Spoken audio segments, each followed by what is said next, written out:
Well, good morning. For those who don't know me, I'm Ryan Lenners, and I am a team pastor here at Ashworth.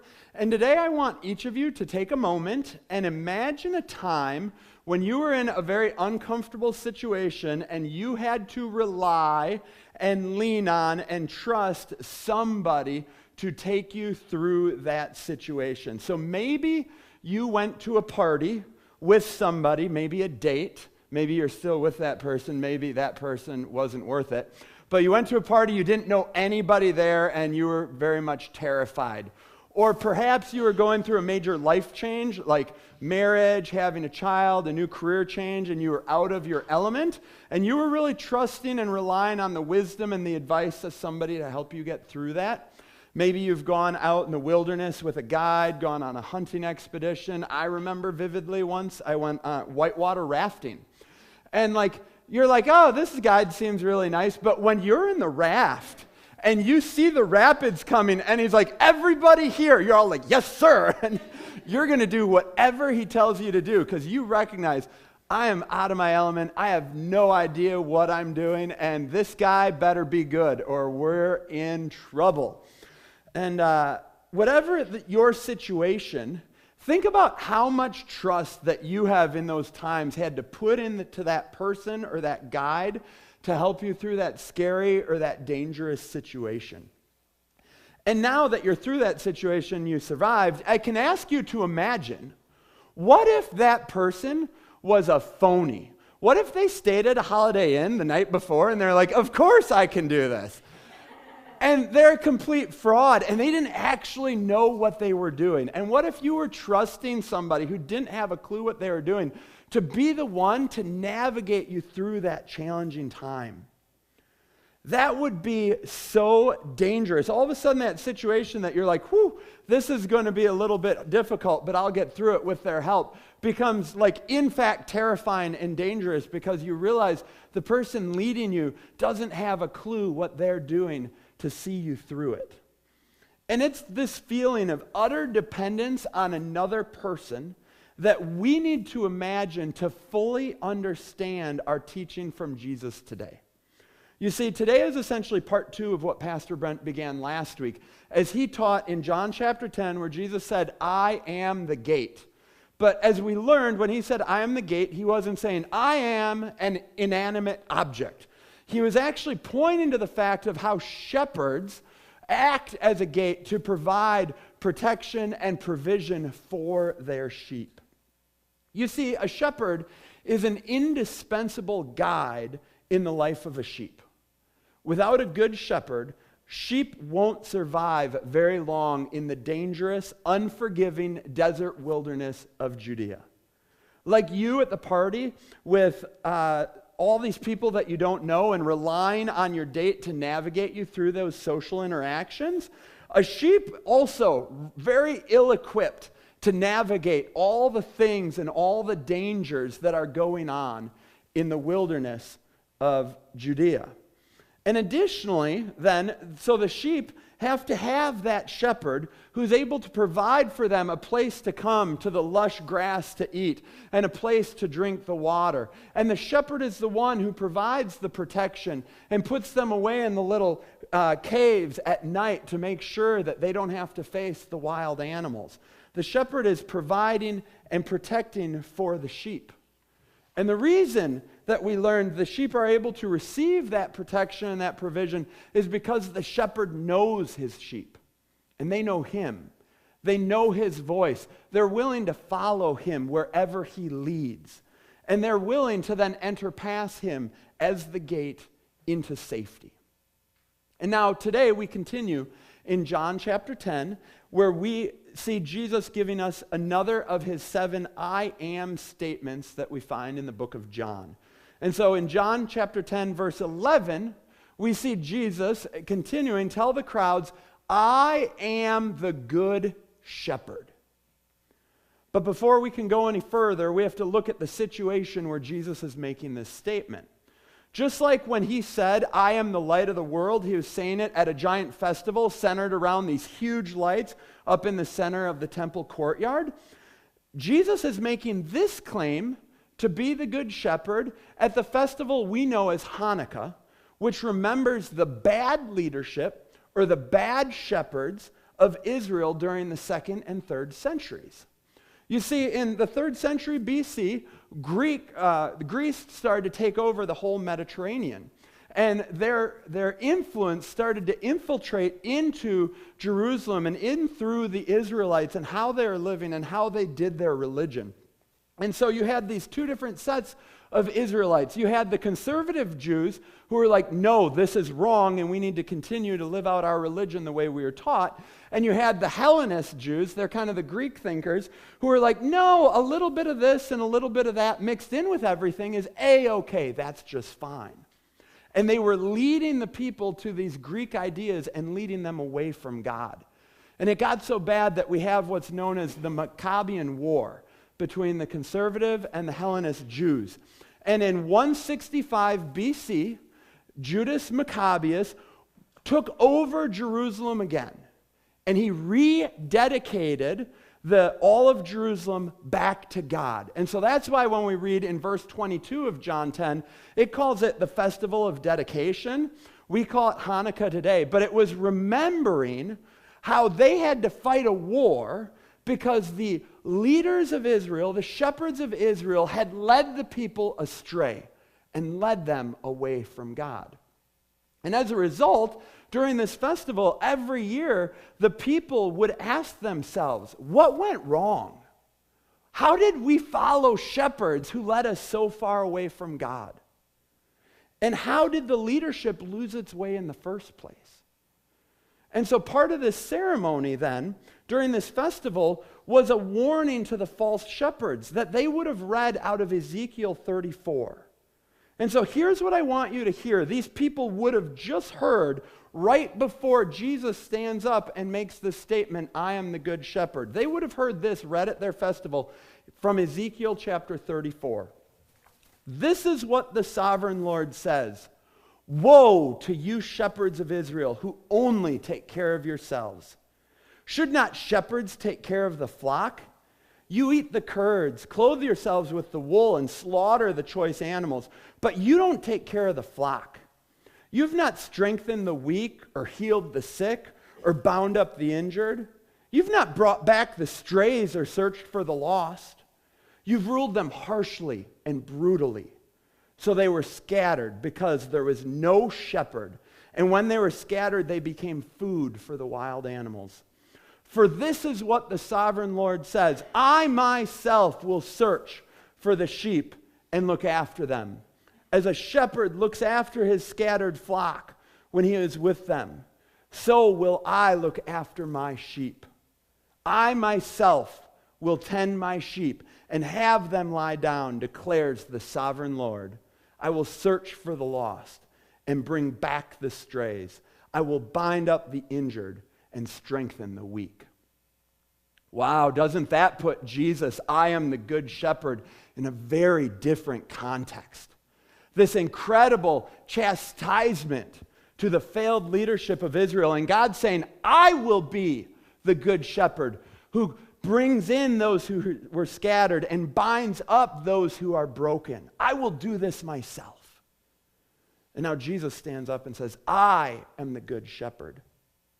Unfortunately, before Jesus says this, it was the Pharisees who looked at this and thought to themselves, no, we are the good shepherds. We're the ones who have finally gotten it right. We are the ones who are helping God's flock and steering them away from all these bad decisions of the previous shepherds centuries ago. But they didn't understand. So with all of that now as our backdrop, let's read everything that Jesus says about being the good shepherd from John chapter 10, 11 through 18. He says, I am the good shepherd. The good shepherd lays down his life for the sheep. The hired hand is not the shepherd and does not own the sheep. So when he sees the wolf coming, he abandons the sheep and runs away. Then the wolf attacks the flock and scatters it. The man runs away because he is a hired hand and cares nothing for those sheep. I am the good shepherd. I know my sheep, and my sheep know me. Just as the Father knows me and I know the Father, and I lay down my life for the sheep. I have other sheep that are not of this sheep pen. I must bring them also. They too will listen to my voice, and there shall be one flock and one shepherd. The reason my Father loves me is that I lay down my life only to take it up again. No one takes it from me, but I lay it down of my accord. I have authority to lay it down and authority to take it up again. This command I received from my Father. Do you see the idea that runs through this entire passage?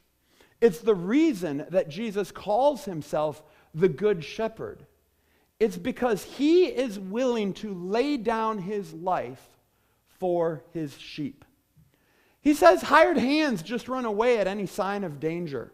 When something dangerous is coming, all they care about is saving their own skin because they don't own the sheep, so they don't care. It's like that no-good jerk who maybe ditched you at that party, and all of a sudden you were left there with nobody you knew, like, oh my goodness, what am I going to do and how am I getting home? Right? That's a terrible feeling. And Jesus is saying that's what leadership has done to you in the past. Their unwillingness to stick by your side simply proves their lack of care and lack of commitment to you. But Jesus does care. He's the one who owns the sheep. He says we are his. And he knows his sheep. So at this moment where he says he is willing to lay down his life, he's simply foreshadowing what he knows is going to happen when he gives up his life to die on the cross for all of our sin, to make a way that we can actually come to God. Because before that, there was no way for us to do that. None of the Pharisees can make that claim.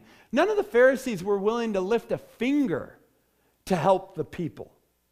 The Pharisees were actually the ones who were increasing the burden on the people. That if the law of Moses said this, they said, well, do it even more to make sure you don't screw it up. And so they made the burden so heavy that the people simply couldn't match up to what they thought God was calling them to do. They appreciated their position of power and of authority over the people, but they never used that privilege to provide or protect them. They were just like the previous shepherds of Israel's past, whom God had called out.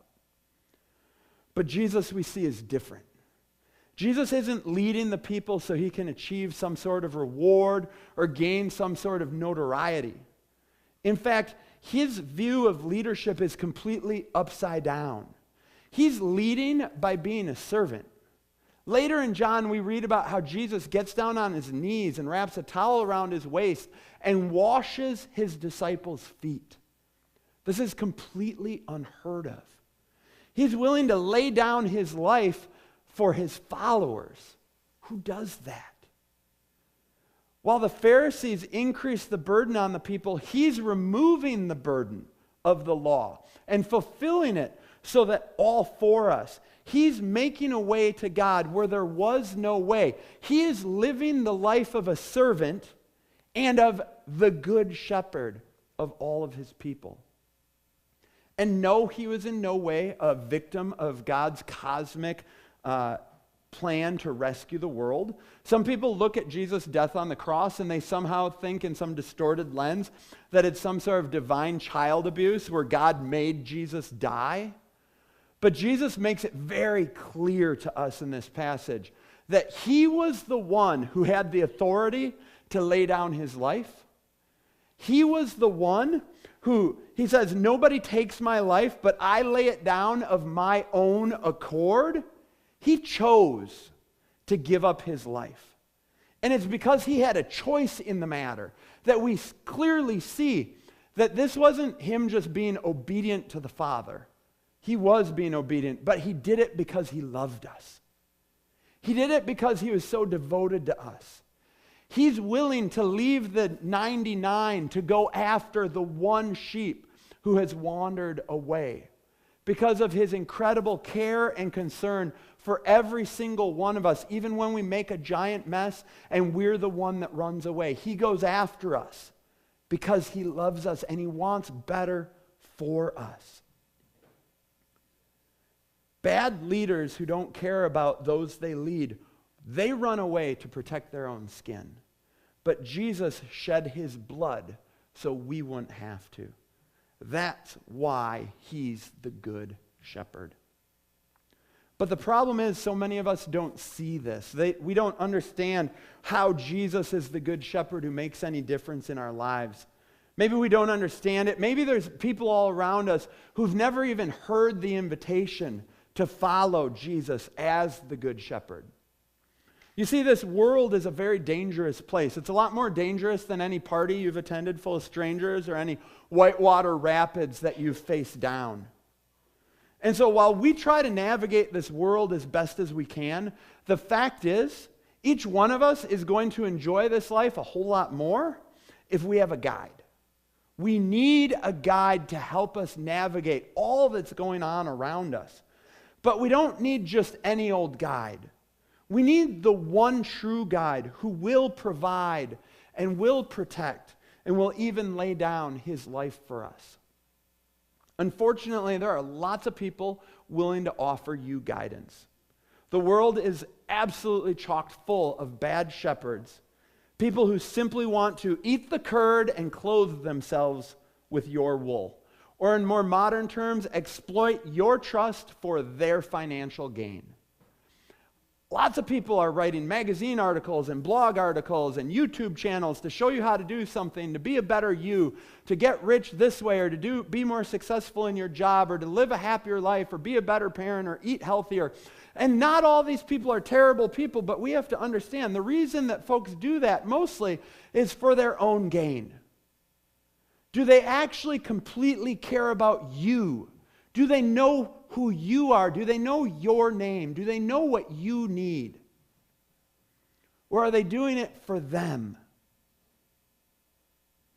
Some of these bad shepherds walk around as religious leaders. We can buy their books at Christian bookstores if we still had any in Des Moines. And in these books they say, here's how you can have an amazing life.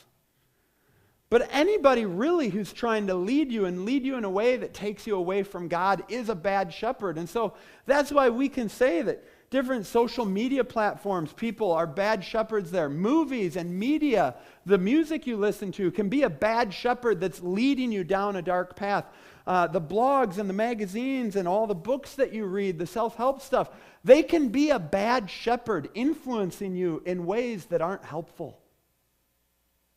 So in this regard, Jesus' call to us to hear the voice of the Good Shepherd and call him as a call to discernment. He's asking us to have discernment, to ask ourselves, who are you following? Do you ever think about the voices that you're following? What or who is guiding you? And are they leading you simply to exploit you for their own gain, their own fortune, or their own importance or status? Or do they actually care about your well-being? Are they willing to suffer loss to help you and guide you? Yes, Jesus is the one good shepherd, but he also works through many other people to lead his flock. When Brent, Amy, and I stand up here to preach to you every single week, or maybe we meet with you over coffee to talk about life, please understand, we're not doing it for the paycheck, all right? That's not why we do what we do. We do this because we want what's best for you. That's why we want to know you. That's why we work so hard to know your names, to know your stories, because we want to pour into you and see you experience the abundant life that the Good Shepherd wants for you. Any shepherd or any person that you're willing to follow should ultimately be pointing you towards the one true shepherd who's guiding all of us. And the reason we do that is, honestly, for me, sometimes out of terror, because I don't want to stand before God and have him give me a woe oracle like Ezekiel said about all those terrible shepherds. Like, I have no interest in that. I want to point everybody towards Jesus. And you need to think about who you're following. Are they pointing you in the right direction? And when we think about how we as pastors are leading this church, we take our model from Jesus, who showed us that leaders don't sit at the top of the organization and just expect the people to serve them. Jesus truly set up and demonstrated a style of leadership that's different. It's called now, you can buy books about it. It's called servant leadership. He leads by serving, by getting in the mess with us, and by paying the ultimate price for us. And so as pastors, we try to lead by serving all of you and leading you where we see is best for you, not by expecting you to do anything that serves us back. But servant leadership isn't just for pastors or ministry leaders. It's much broader than that. Every single one of us in this room who lead in any regard can say, you know what, I'm going to take my style of leadership from Jesus. As a mom or a dad, you can be a servant leader by looking for ways to help your children, support them, lift them up through the hard times, rather than just telling them what they need to do. You need to do this, and then you need to do that.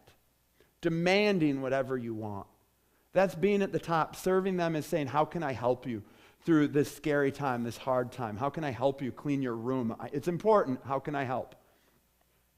You can be a better boss if you try to serve your employees and help remove the roadblocks that they have rather than just beat them when they mess up. And you can be a better leader in any organization, including however you might serve here at Ashworth, if you're always looking for ways to be helpful as you lead, rather than just telling the people that you're working with what they need to do and how they need to do it. Leaders don't sit at top just giving directives. Leaders get in among and share and help and support and remove roadblocks and do what they can to help those that they are serving. That's what Jesus did for us, and that's a style of leadership we can take to others. And now, the final important message that we need to pull out of this passage of Scripture is Jesus as the Good Shepherd comes in the later verses where Jesus speaks about other sheep in another sheep pen. When we see those verses, what Jesus is really doing is he's preparing his Jewish audience for what he knows is coming, and that's the good news of the message of Jesus and salvation through him, going to the Gentiles, going out to the Greeks, going out to people who weren't following Jewish law, the people that the Jews put their noses up at and called them Gentiles. And while most of us today fall under this category of Gentile, it's a good reminder for us that Jesus has sheep truly all over this world. Sheep who look different than us, talk different than us, maybe dress different than us. But too often we come to church and we shake hands with all the people that we know and all those that we serve in ministry, and we get really focused on ourselves. We focus on the sheep in this pen who are already here. But Jesus is trying to grow us in an awareness of all the other sheep who need to hear. All the people who have yet to ever hear that Jesus is the Good Shepherd. They're looking for a guide to help them through this challenging life, but they've never heard about the one Good Shepherd who's willing to lay down their life for them. The safe guide who can lead them through this dangerous and chaotic world.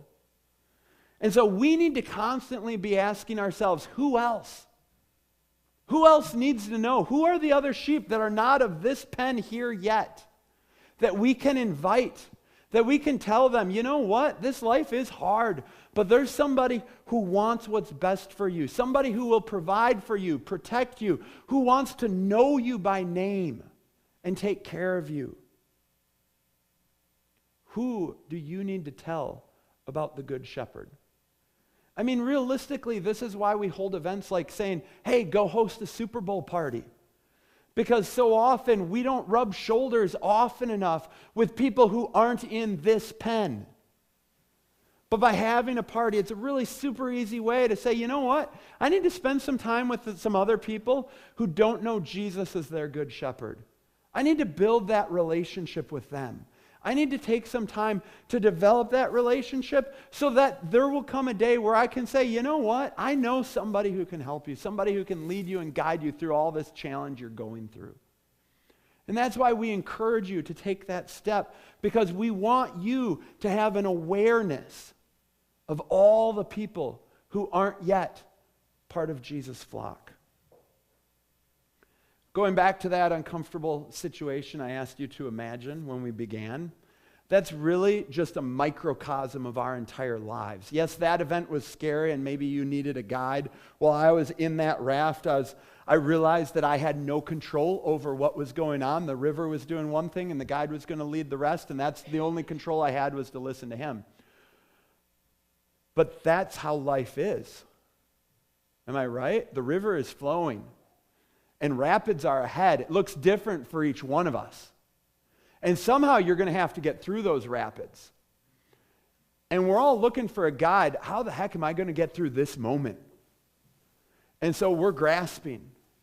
And there's, like I've said, a lot of different people, a lot of sources willing to give you information so they can build their audience, so they can build their profits. But in those moments, are you looking at Jesus as the shepherd to guide you through those difficult rapids? Do you have your eyes on him and trust him to be the one who knows you and cares for you better than anybody else could? We live in a world of risk and danger and countless moments where we stumble into unnecessary pain and brokenness if we aren't following the leadership of somebody who truly cares. This has already happened through the past so many times. In Israel's distant past, they had those leaders who didn't care about the people. And God spoke through Ezekiel and had them write down this challenge to their leadership that said, hey, you guys did a terrible job, and as a result, your nation was scattered at the hands of powerful kings. In Jesus' day, the religious elite, the Pharisees, were blind to their own lack of leadership, blind to their desire to rule the people from the top, to increase the burden, and to lead the people into empty religion rather than a relationship with God. But Jesus tells us it's time to stop following poor leadership. It's time for us to really evaluate, who are we following? Who are we trusting to guide us? Is it Jesus, the Good Shepherd, or is it somebody or something else? Because anything other than Jesus, and those pointing you towards Jesus, are phonies. It's time for us to see their influence for what it is, and to put your trust in the one who gave everything to save you from your sin. Jesus is the one true guide who can provide and protect you, who actually knows you, and who gave up his very life for you. So if you hear the shepherd's voice calling you today, I ask you, will you respond? Will you take that step today to follow Jesus, the Good Shepherd? Will you bow your heads with me?